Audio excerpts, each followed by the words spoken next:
besar warga di sini sudah berkali-kali berpindah tempat tinggal. Dari awalnya di pinggir kali, ke pinggir rel kereta mereka berkali-kali digusur dan akhirnya bertahan di balik tembok-tembok ini.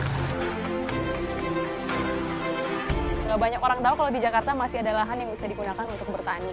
Dan di sini jenis tanamannya juga nggak cuma satu, tapi bervariasi, mulai dari bayam, kangkung, sampai kemangi seperti ini. Pemukiman yang berada di bantaran rel kereta api ini sudah terbagi ke dalam RT dan RW. Ini artinya mereka diakui pemerintah dan secara tidak langsung mereka diberikan izin untuk tinggal di lokasi yang jaraknya sekitar 1-2 meter dari rel kereta.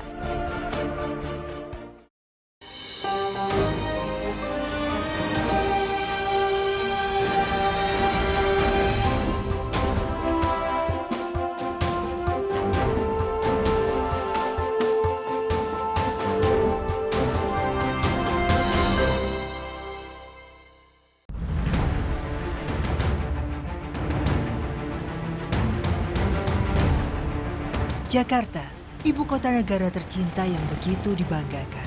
Namun, seiring dengan meningkatnya pertumbuhan penduduk, maka meningkat pula permasalahan pengelolaan tata kota yang semakin padat. Pemirsa, Jakarta tidak hanya merupakan kota terpadat di Indonesia, tapi juga merupakan salah satu kota terpadat di dunia. Jumlah pendatang ke ibu kota bahkan lebih dari 100.000 orang setiap tahunnya. Lalu dengan peningkatan jumlah penduduk yang begitu pesat, apakah Jakarta sudah merupakan kota yang nyaman dan layak untuk dihuni? Pemirsa, inilah Indonesiaku. Lebih dari 10 juta penduduk yang tinggal di Jakarta. Hingga September 2016, jumlah warga miskin ibu kota tercatat lebih dari 385.000 jiwa. Ini setara dengan 3,75% dari seluruh jumlah penduduk nasional. Mereka yang dikategorikan miskin karena pendapatan mereka hanya sebesar Rp520.000 per kapita per bulan. Dengan angka ini, tentu sulit untuk bisa mendapatkan rumah yang layak huni di ibu kota. 1/3 wilayah Jakarta masih masuk dalam kategori kumuh, atau sekitar 15.000 hektar dari keseluruhan 65.000 hektar luas kota Jakarta. Tim Indonesiaku kali ini mencoba mendatangi salah satu pemukiman di pusat kota, tepatnya di kawasan Tanah Abang. Di bawah megahnya gedung-gedung pencakar langit, terdapat kumpulan rumah terpal yang bercecer di sepanjang jalan. Di sini, ada lebih dari 100 kepala keluarga yang mayoritas bekerja sebagai pemulung.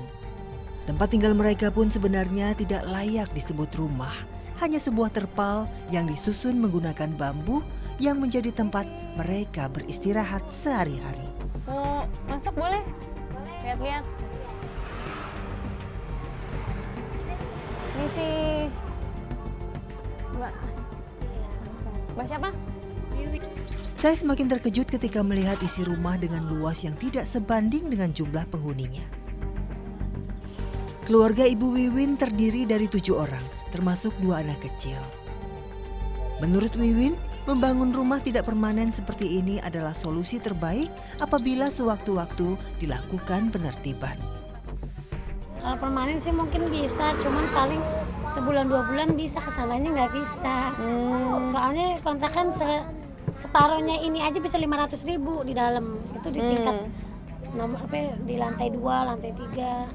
Kalau kayak gini cuma modal tenda aja gitu ya? Iya. Sehari-hari keluarga Wiwin harus tidur berdempetan di atas alas seadanya. Suasana di dalam rumah pun terasa semakin pengap karena banyaknya barang yang ada di dalam, termasuk pakaian yang menumpuk di sisi tenda. Kondisi seperti ini pastilah tidak baik untuk kesehatan mereka. Apalagi saat ini Wiwin sedang mengandung anak ketiganya.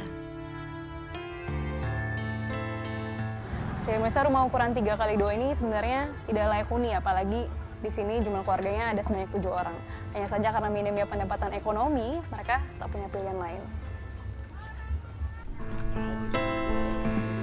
Di pemukiman tidak resmi, berbagai fasilitas umum memang sulit untuk dijangkau, termasuk ketersediaan air bersih. Setiap harinya, Wiwin maupun warga tenda lainnya harus menunggu datangnya penjual air jerigen keliling, Andi. Pendatang asal Surabaya ini sudah menetap di Jakarta selama lebih dari 10 tahun. Setelah berkali-kali berganti pekerjaan, kini Andilah yang menjadi langganan warga pemukiman terpal untuk mensuplai air bersih. Air pam dibawanya menggunakan gerobak dari satu rumah ke rumah lain. Usai mengisi ember-ember di rumah warga, nama-nama pembeli pun dicatat. Barulah setelah semua jerigen terjual habis, nantinya Andi akan kembali untuk mengumpulkan hasil penjualannya. Itu pun apabila tidak ada menghutang terlebih dahulu. Tapi kerja kayak gini betah nih Bang di Jakarta? Ya, yang penting anak istri bisa buat makan, betah. Walaupun 1.000-2.000 untungannya kan, kalau dikali ya kan, alhamdulillah bisa nyukupin anak istri. Biasanya Wiwin membeli sebanyak 2 jerigen seharga Rp5.000. Air yang dibeli digunakan untuk berbagai keperluan, termasuk untuk mencuci pakaian, mandi, dan masak. Tidak ada tempat khusus yang digunakan. Sehari-hari, Wiwin hanya bisa mencuci di pinggir jalan seperti ini. Hal serupa juga dilakukan anak-anak. Di sore hari mereka terbiasa mandi beramai-ramai di pinggir jalan pemukiman. Dengan menggunakan sumber air dari jerigen, mereka bergantian membersihkan diri memakai selang air. Anak-anak memang sudah terbiasa mandi seperti ini sejak kecil. Namun bagi saya, ini merupakan pemandangan yang begitu memprihatinkan. Ketika di sekeliling mereka bangunan mewah dan berkelas menjulang tinggi, masih ada sebagian warga yang terpuruk di bawah kaki gedung. Mayoritas warga yang bermukim di rumah tenda merupakan pemulung. Wiwin dan ibunya memanfaatkan peluang untuk menjadi pengepul sampah plastik seperti botol dan gelas. Sewaktu-waktu apabila ada pemulung yang datang, karung berisi sampah ditimbang terlebih dahulu. 1 kilogramnya biasa dibeli dengan harga Rp1.500. Mereka juga bertugas membersihkan sampah yang sudah mereka terima. Caranya hanya dengan membuang bagian atas gelas plastik menggunakan gunting. Sebagian besar warga di sini sudah berkali-kali berpindah tempat tinggal. Dari awalnya di pinggir kali ke pinggir rel kereta, mereka berkali-kali digusur dan akhirnya bertahan di balik tembok-tembok ini. Dan yang membuat mereka bisa tetap menafkahi kebutuhan sehari-hari adalah hasil penjualan plastik sampah seperti ini. Ini tunggu sampai berapa banyak Bu baru dijual? Seminggu dulu ya dikumpulin.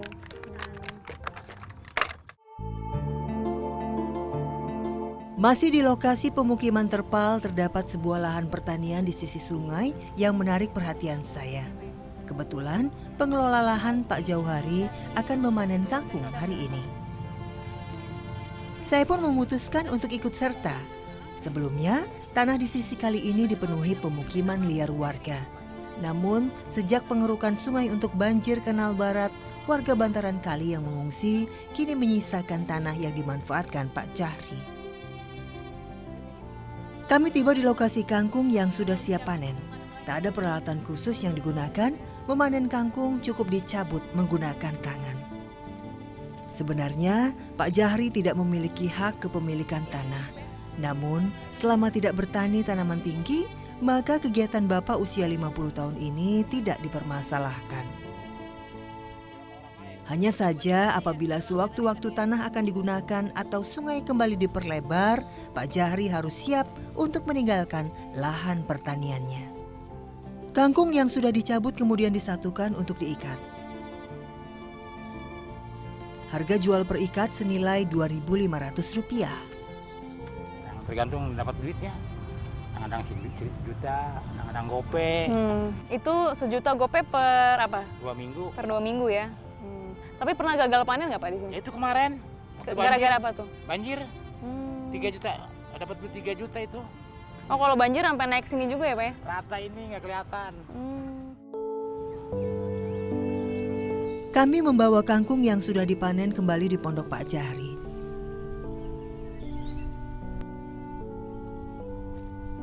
Di sini, kangkung kemudian dibersihkan dari sisa-sisa tanah yang masih menempel di akarnya. Selanjutnya, kangkung disatukan menjadi satu ikatan besar.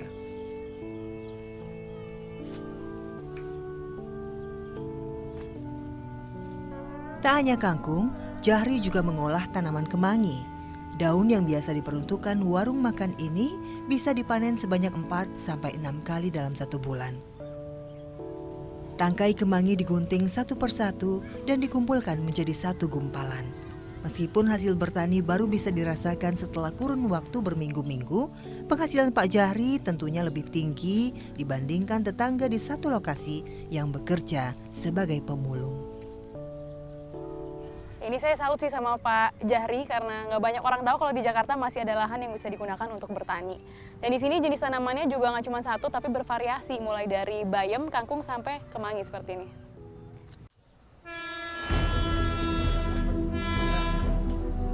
Lokasi berikut yang kami datangi merupakan pemukiman di bantaran rel kereta Petamburan.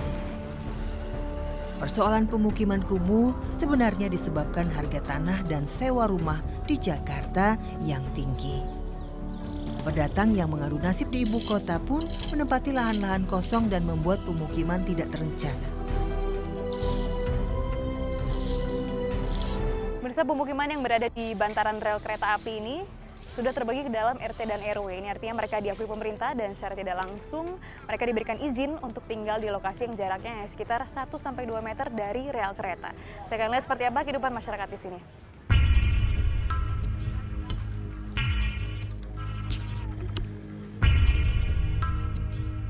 Saya mencoba melihat seperti apa isi salah satu rumah warga di sini. Misi, Bu, Pak. Di dalam rumah Ibu Yati terdapat 4 kepala keluarga, masing-masing menempati satu kamar sempit.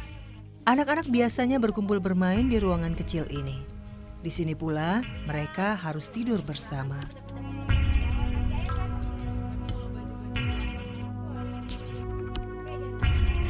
Ada tikus. Aduh. Oh iya. Aduh.